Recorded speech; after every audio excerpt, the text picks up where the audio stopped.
Hello everybody, welcome back to the channel. Today we're going to discuss some power generation. The power generation in Southern Prayingmantis Kung Fu comes from the center line of the body and the twisting of the waist action, allowing us to generate force over a very short distance and apply the weight of our torso and the tendon power we've been developing through our first two forms. We can express our force from our waist down through the tendons, through the structure we've been developing through our Sambo Jin and for our Sambo Yuku, and begin developing our force generation from our waist coming out of our center line through our limbs, allowing us to generate more force and more short range power in all of our attacks and defensive movements, and allow us to become more forceful and begin developing our shock power. So this force is developed by a turning of the shoulders in the clavicle forward and snapping back and snapping forward. So this spiraling force at the waist, not at the hips. The hips grip, providing a stable base, and we turn our clavicles from our waist point below our rib cage but above our hips, keeping our hips stable, allowing us to fire force out from a stable base and not twist our legs, limiting the force in our pelvis and lower body. So we grip our stance and we push our shoulder forward, accelerating the shoulder joint, sending force down to the elbow, coming out and snapping the shoulder back, closing the ribs, allowing that change of direction. Send a shockwave through our elbow, out through our wrist, and create a shockwave through our arm. This allows us to be in a extended position from our first form, twisting our shoulders, snapping back and extending with this shockwave from the body, allowing us to generate great acceleration over a very short space and transmit the weight of our torso down through our arms through this shockwave, closing our ribs at the last moment and striking with great force and great acceleration over a very short distance. So this can be applied through our paitan, through our punches, through all of our movements, even in our locks. We can turn our shoulders, and as we snap back we can send this jolt down through our body, through our paitan, through whatever movement we need to do. This allows us to generate power through our body, through our center line, sending the shockwave up our spine, closing our ribs, locking our body and sending it outward. So we can practice this in our punches in our Sambo Jin, stepping forward, consolidating our stance, and then turning the shoulders and jolting, closing the ribs, snapping our arms out, maintaining our structure and closing our ribs at the last second. So this spiraling nature allows us to jolt force through our body and express force through our joints out into our opponent. So as we've been training, practicing our tendons, building our alignment, we can now start sending shockwaves through our alignment, allowing us to transmit force and practice transmitting force waves, developing up our short range power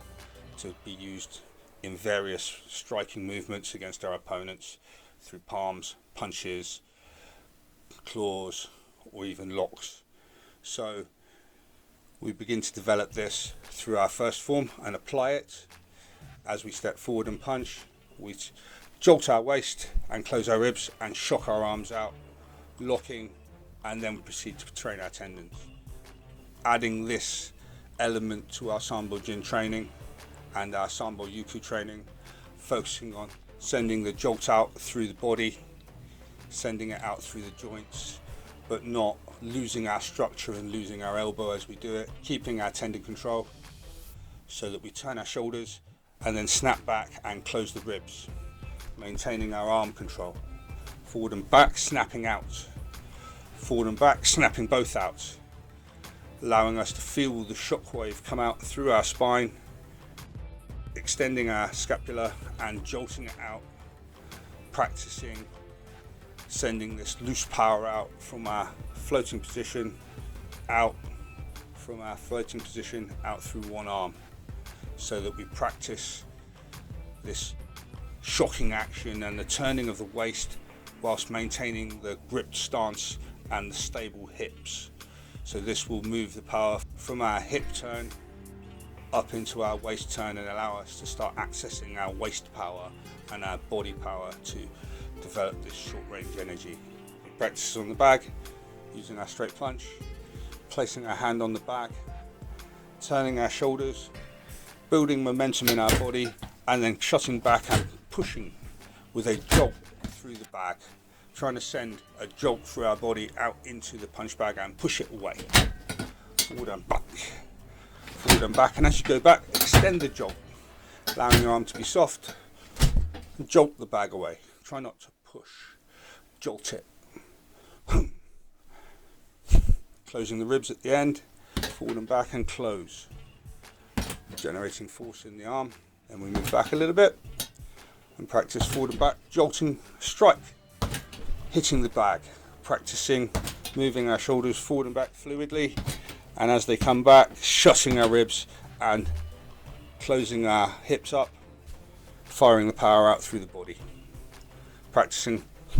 short range punches. So these punches can be sent out against the bag, forward and back. As we get more proficient at this, give ourselves more distance, start hitting harder. The hand needs to be quite well conditioned because we can generate a lot of acceleration with this whip-like action of the body, transmitting the weight of our torso down through our arm, forward and back, and shutting. And we can also practice sending the power to the elbow, arm up in a guarded position, forward and back with the shoulder, shutting the ribs and jolting the elbow forward,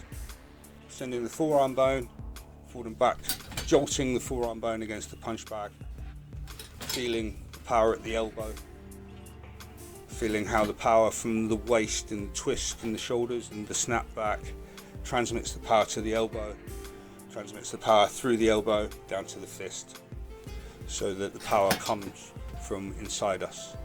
and the turning of the rib cage from the stable base.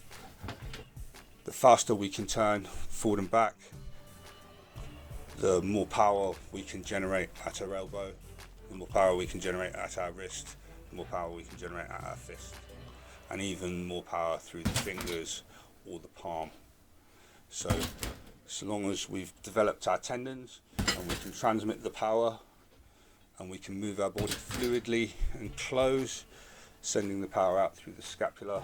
shoulder, elbow, wrist into the hand, jolting the short range power out into our opponent, inflicting strikes from a very short range, allowing us to be very accurate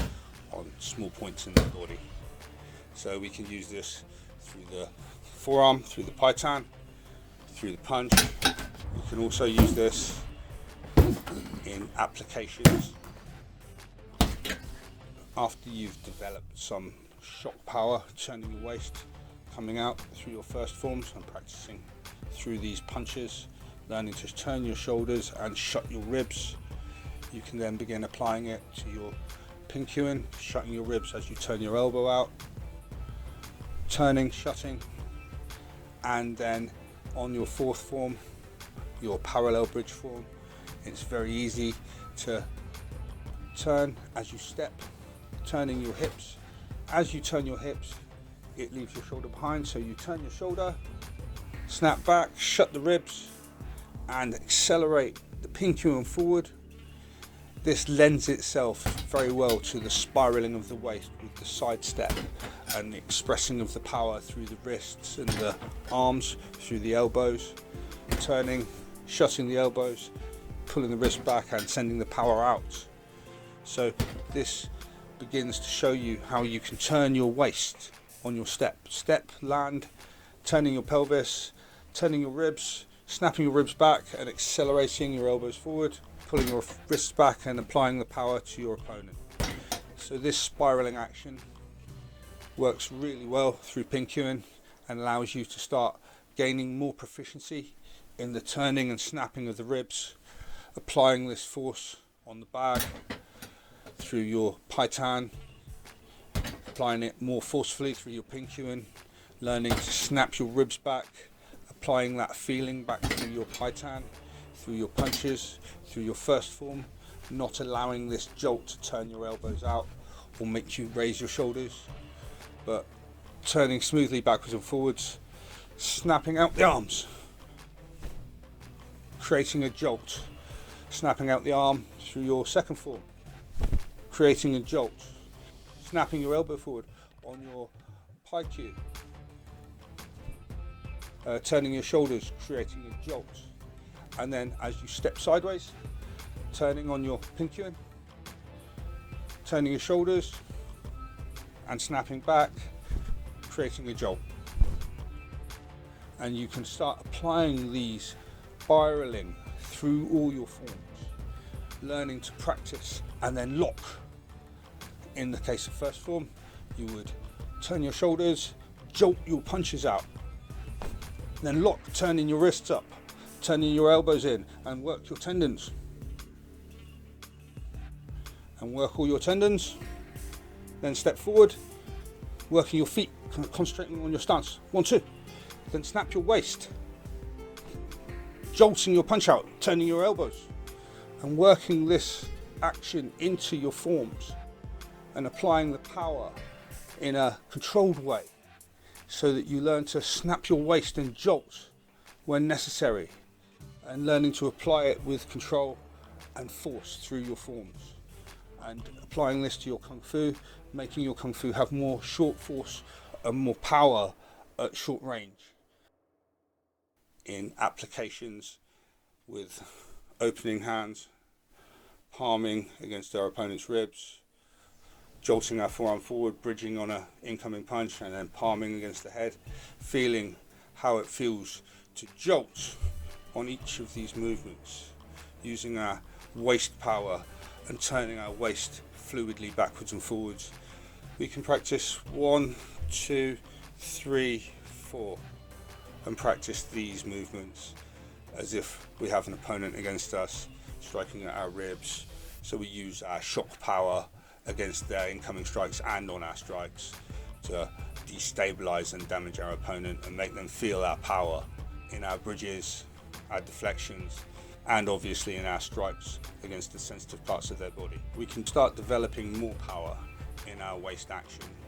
by using a flexible rod, a piece of bamboo. I like to use a cold steel shambok, which is a polypropylene flexible whip. We can develop our turning power by holding the whip in our hand with or a piece of bamboo, something flexible. Holding it in our hand, jolting our shoulder forward and back, allowing the jolt to move our hand forward, and seeing how much acceleration and how much bend we get in our flexible rod as we punch. So we forward and back, extend the arm. Forward and back on the change of direction, so the forward cycle charges our arm with momentum. As we move back, this causes our elbow to extend, our ribs sink, and we extend and shut. Forward, back, and extend. And if you have your arm up relaxed and you turn your shoulder, you'll find as you change direction, your elbow wishes to snap up. So this allows you to feel the transmission of force, allowing you to transmit it from your body down your arm and feel the acceleration in the rod, and use this as a way to test the acceleration of your body and train the extension of your arm. If you wish to train your ribs more directly and train this rotation more directly, you can take your flexible rod and clamp it across your shoulders, gripping your stance tightly, pulling up your pelvis and making sure to not turn your pelvis, not turn your hips, but grip your hips tightly and only turn your shoulders, trying to isolate your rib cage and your waist higher up, allowing you to turn and access more spiral in your spine. Being careful not to lean forward or back. If you lean forward or back, you will lose power in the lumbar region of your spine, or in the region which you're leaning, if you lean your head. So upright, and turning fluidly backwards and forwards, feeling the whip and trying to get the whip to bend hard on the change of direction, feeling how the whip wishes to continue forward as you turn back and the force loads in each direction. This allows you to train the direct rotation of your shoulders, allowing you to use this force in strikes and defensive positions, various applications from our forms. You can apply it through your yuku, through your paitan, through all of your punches, through your forms, and use this training to practice the turning of the waist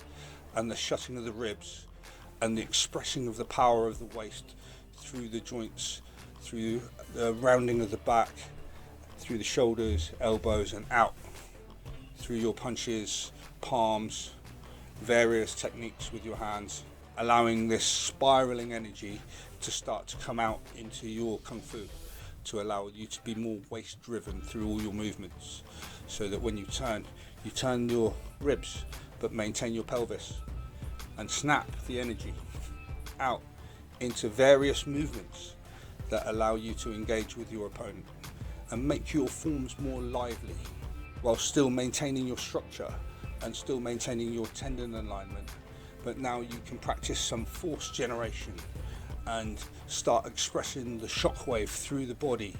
Apply this through your forms, allowing you to progress with more energy in your kung fu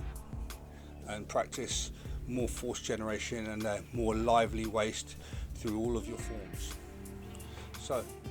thank you for watching, and I will see you in the next video.